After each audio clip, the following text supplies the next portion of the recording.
Hello there guys, and in this video I just wanted to do our first checkpoint, and basically I just wanted for this to be a really short video to tell you that the upcoming videos are not going to be just theory, and I'm going to use this drawing board to write over theory, but they are going to be what I call practical.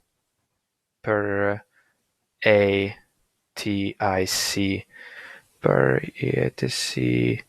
Yeah, A-L. I hope I spelled that correctly. I just kind of got a little bit confused here. So anyway, I'm going to talk about a practical theory. What is coming up is practical theory. Now, what does that actually mean? Well, that means I'm not going to bore you with the unnecessary details, but the things you will learn will actually be important and will actually help you understand the Linux operating system in a much more detail than if you didn't know these theoretical concepts, okay?